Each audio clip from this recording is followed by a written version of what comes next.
es Perico Echevarría, soy el director de la revista La Mar de Onuba y una vez más tengo el privilegio de estar aquí en este espacio Puentes de Concordia atendiendo la invitación de mi querido amigo Víctor Villar. Como es habitual, yo seré la voz de esta entrevista que ha preparado él y hoy tenemos con nosotros y a nosotros a uno de los grandes y más preparados políticos de este país, Jesús Caldera, que fue ministro de Trabajo y Asuntos Sociales durante los gobiernos del presidente José Luis Rodríguez Zapatero de 2004 a 2008 y es considerado el principal ideólogo detrás del sistema de atención a la dependencia, que sabéis que es uno de los temas troncales de estos puentes de Concordia. Sin más, para conocer a nuestro invitado, le doy paso a mi amigo, compañero Víctor Villar Epifanio, que nos contará un poco más sobre el perfil de Jesús Caldera. Adelante, Víctor. Gracias, Perico, y gracias una vez más por participar en este programa, un programa especial para ambos, ya que aquí tenemos un referente del socialismo democrático europeo, desde mi humilde punto de vista, muy injustamente tratado. Como dice Perico, hoy tenemos con nosotras y nosotros a Jesús Caldera. Nacido en Béjar, Salamanca, en 1957, es licenciado en Ciencias Políticas y Sociología y en Derecho por la UNED. Asimismo es funcionario de la Administración Pública, secretario de Administración Local, categoría superior. Jesús Caldera comenzó su carrera laboral a principios de la década de 1980 cuando se incorporó a la Administración Pública y trabajó como secretario en el Ayuntamiento de Ávila. Diputado al Congreso por Salamanca desde la segunda legislatura en 1982. Tras la elección de José Luis Rodríguez Zapatero como secretario general del PSOE, fue nombrado portavoz del Grupo Socialista desde 2000 hasta 2004. En el 37 Congreso del PSOE celebrado en julio de 2008, fue elegido secretario del área de Ideas y Proyectos. Tras la victoria socialista de marzo de 2004, presidente del gobierno José Luis Rodríguez Zapatero encargó a Jesús Caldera una de las responsabilidades con más peso en el Ejecutivo, liderar el Ministerio de Trabajo y Asuntos Sociales, un cargo que prometió el 18 de abril de 2004. En 2006, impulsó la llamada Ley de Dependencia, con la que se pretendía crear el cuarto pilar del Estado del Bienestar, el sistema de atención a la dependencia. Antes de acabar, dejadme decir cómo nos conocimos el señor Caldera, mi compañera Mar, aquí presente, y yo. Corría el año 2012 y decidimos dar el Premio de Derechos Humanos Nicolás Salmerón, en su sección de discapacidad, al ministro. Aún recuerdo la emoción que me hizo romper en llanto al presentar y pedir que se reactivara la ley de dependencia. Creo que le contagié el llanto, cuando, con un nudo en la garganta, pidió que no se nos dejara de lado. Por cierto, un año después se creó la UPAD, Unidad Progresista de Apoyo a la Discapacidad y la Dependencia, de la cual él es presidente de honor. Bienvenido a Puentes de Concordia, señor Caldera, le dejo con mi compañero Perico. Adelante, Perico. Muchísimas gracias, Víctor. Bienvenido, Jesús Caldera, a estos Puentes de Concordia. Es siempre un honor contar con figuras de estos perfiles en este espacio. Díganos, en el cuestionario que nos han preparado los compañeros, ¿qué antecedentes tenía la ley de dependencia en Europa y qué modelo era el que se perseguía en su momento, cuando estaba usted al frente de estas obligaciones? Bueno, gracias en primer lugar por invitarme. Un fuerte abrazo a Víctor y a Mar. Gracias por la presentación. Bueno, de hecho sigo en el Ayuntamiento de Ávila. Soy el secretario de este ayuntamiento al que volví después de mi vida pública, la participación en la vida política. Lo digo porque se suele afirmar con bastante ligereza que quienes han estado en el gobierno no vuelven a sus trabajos originales. Yo he vuelto. En el año 2016 me reincorporé a mi plaza como secretario de este ayuntamiento y aquí sigo trabajando.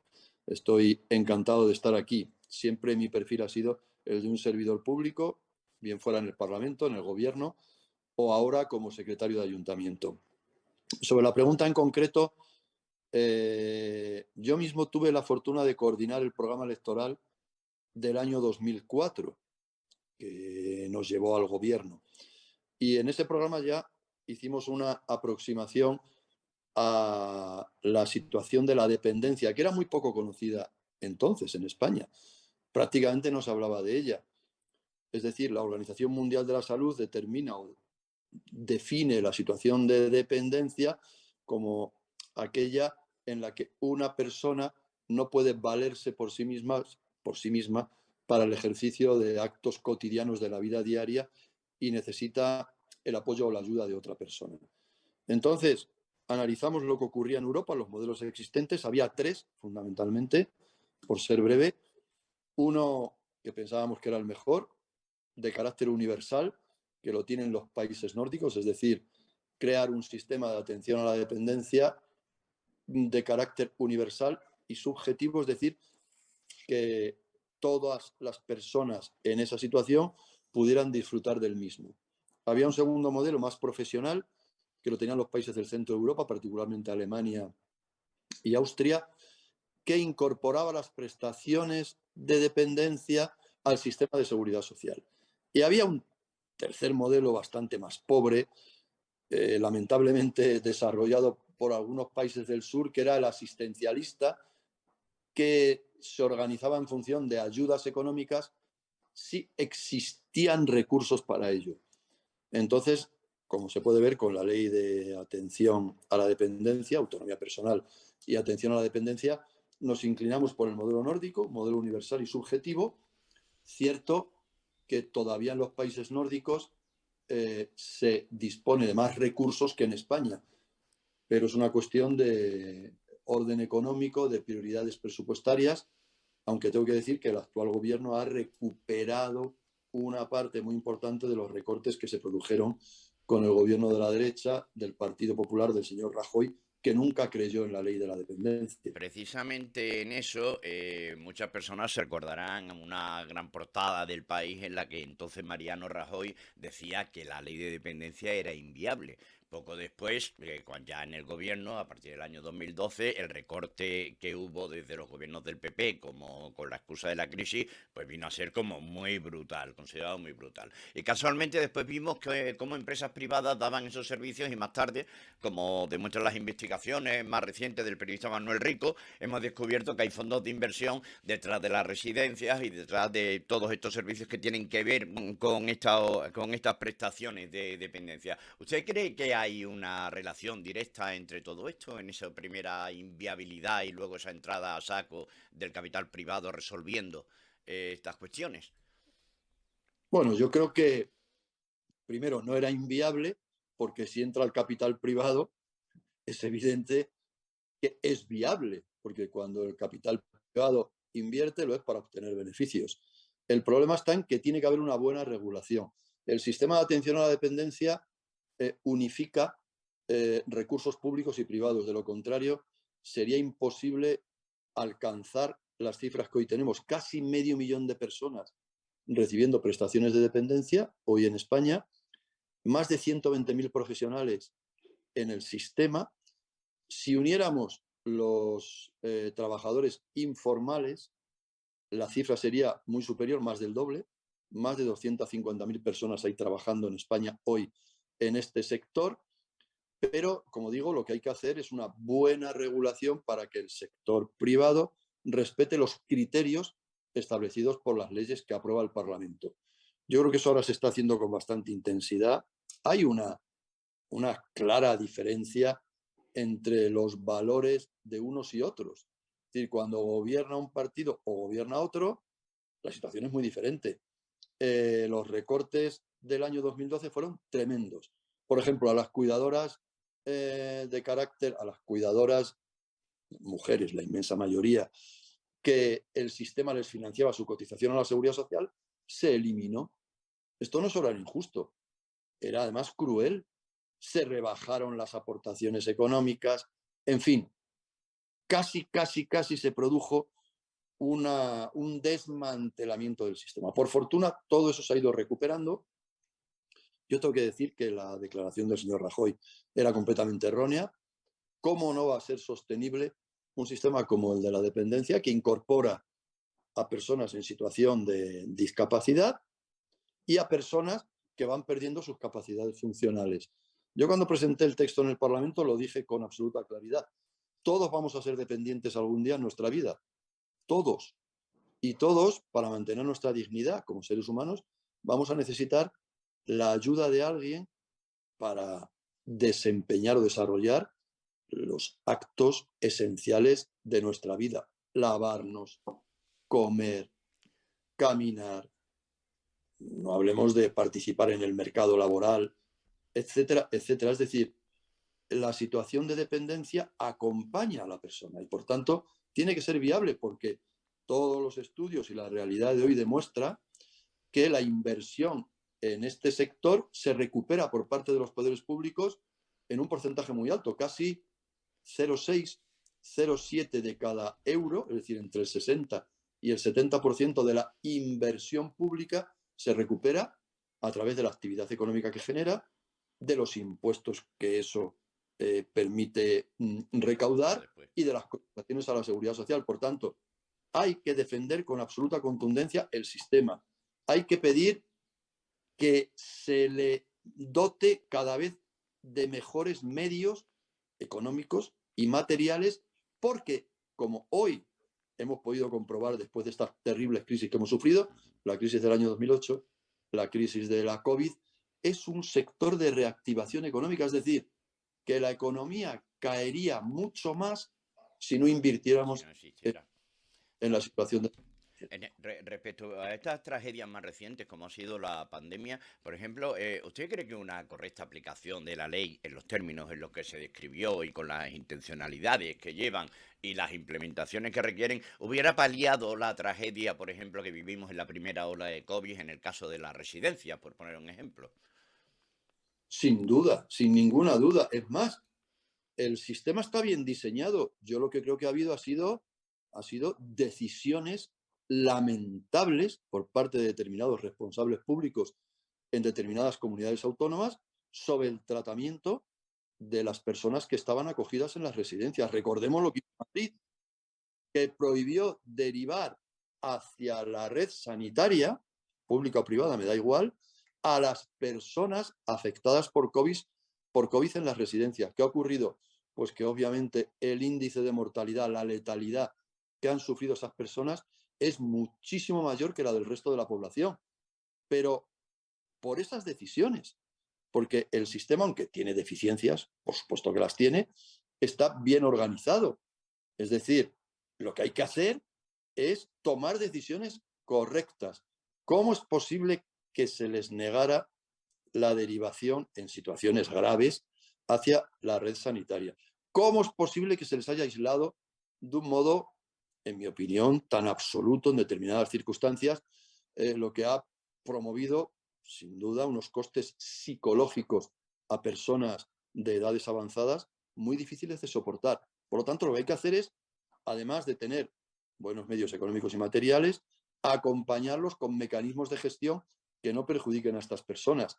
Y si los poderes públicos se empeñan, y ahora hay una propuesta de modificación de la ley de dependencia muy interesante que está siendo discutida con todos los sectores, ahí es donde tenemos que introducir las mejoras, las garantías y los controles para que aquello no vuelva a ocurrir. La verdad que se ha adelantado bastante y que el paradigma es distinto en este país cuando tienes un modelo de legislación de estas características. Y en esto le quiero hacer una pregunta que me pasa a Víctor un pelín delicada y me pone con el corazón en la mano y visto desde la distancia, ahora ya lejos del gobierno. ¿Usted cree que su propio partido creía en ese cuarto pilar del estado del bienestar o que había reticencias en aquel momento? ¿Se entendió y se apoyó a la idea cuando usted lo propuso desde el gabinete? Se apoyó, se apoyó. Hombre, yo tuve que luchar mucho.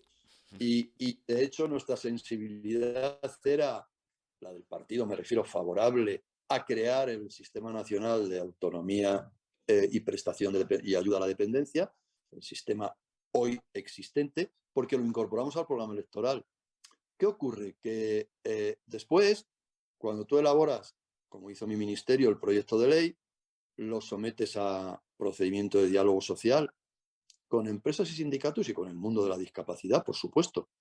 Y luego lo llevas al Parlamento y recibe un amplísimo apoyo, es evidente la enorme necesidad de dotarnos de este tipo de sistemas. Eso era evidente. Otra cosa son los recursos concretos. Que hubo alguna dificultad y que siempre hay que pelear con el Ministerio de Hacienda en concreto para la dotación económica del mismo, pues claro, pero yo recuerdo que elaboramos un libro blanco, es decir, este proyecto de ley fue bastante moderno y sostenible porque iba acompañado, primero, de un libro blanco y segundo, de un análisis Una memoria económica. Memoria económica, económico-financiero, bastante intenso. Bueno, pues ahí hablábamos como un sueño prácticamente de alcanzar en la inversión en el sistema el 1% del PIB. Hoy estamos muy cerca.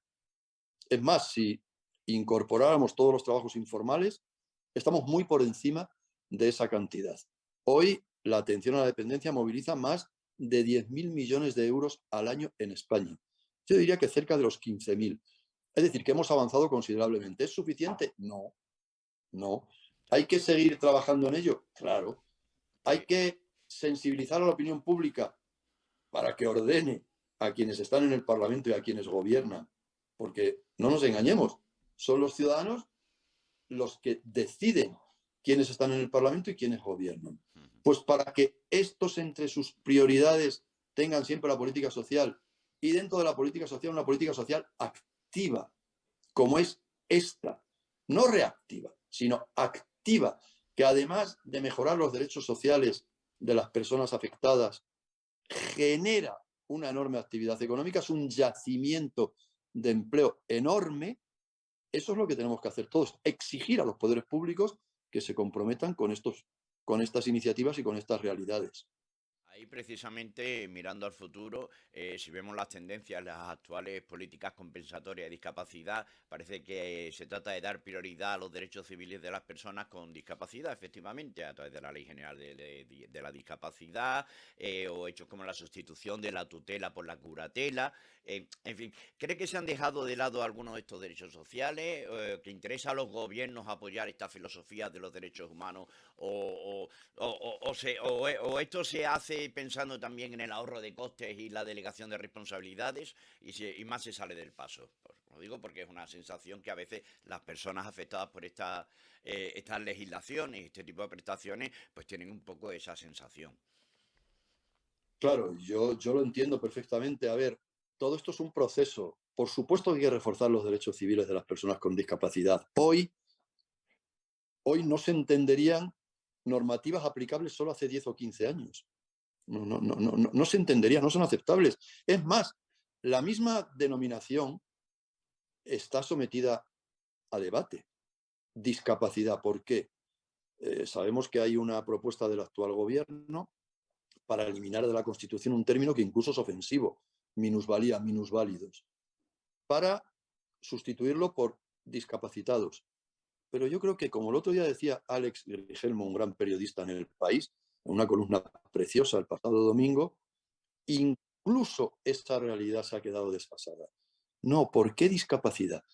No es así. Yo, además, lo defendí en el año 2006. Cada uno tenemos unas capacidades diferentes. Es decir, ¿es que la discapacidad te limita tu dignidad o tus derechos? No.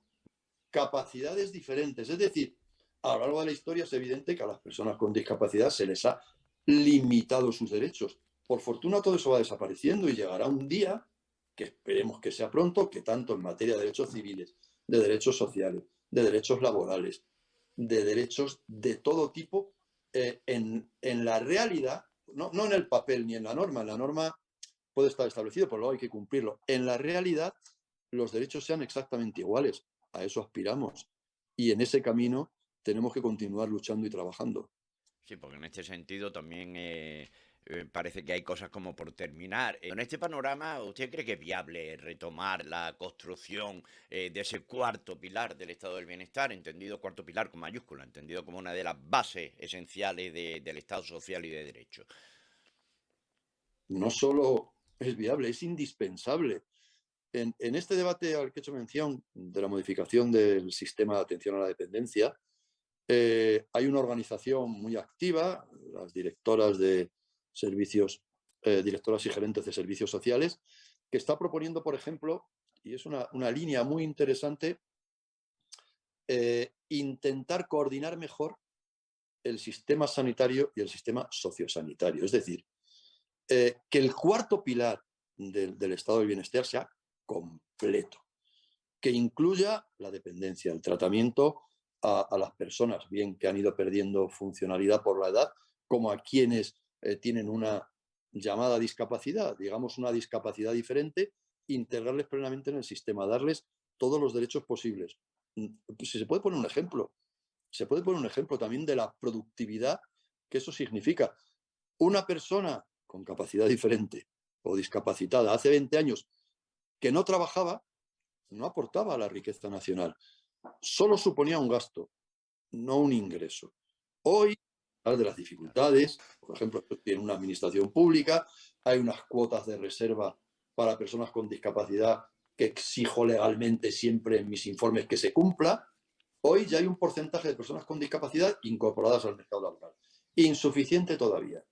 Hay que continuar por esa vía, pero sin duda la actividad económica y sus resultados han mejorado notablemente desde ese momento. Nosotros en mi ayuntamiento tenemos determinadas prestaciones de servicios, determinados contratos reservados, por ejemplo, a centros especiales de empleo. Lo tenemos reservado a centros especiales de empleo, a centros que incorporan a personas con discapacidad intelectual en su actividad productiva y da unos magníficos resultados. Y genera también actividad económica. Es decir, que debe entenderse no solo como un compromiso personal, que lo es, un compromiso social desde los valores, sino también desde el punto de vista de que eso mejora la actividad económica de todos y la dignidad de las personas, por supuesto. Efectivamente, entender que el propio estado del bienestar genera bienestar, por decirlo de alguna forma. Jesús Caldera, muchísimas gracias por haber cruzado este puente de Concordia, por haber atendido la llamada de Víctor y de todo el equipo que organiza este espacio, que os invitamos a seguir, os invitamos a conocer y en el que siempre se van hablando de temas relacionados con el mundo de la discapacidad y con el mundo del bienestar general y los derechos sociales de las personas. Jesús Caldera, muchísimas gracias y esperamos volver a vernos pronto. Gracias a vosotros, ha sido un placer y un fuerte abrazo.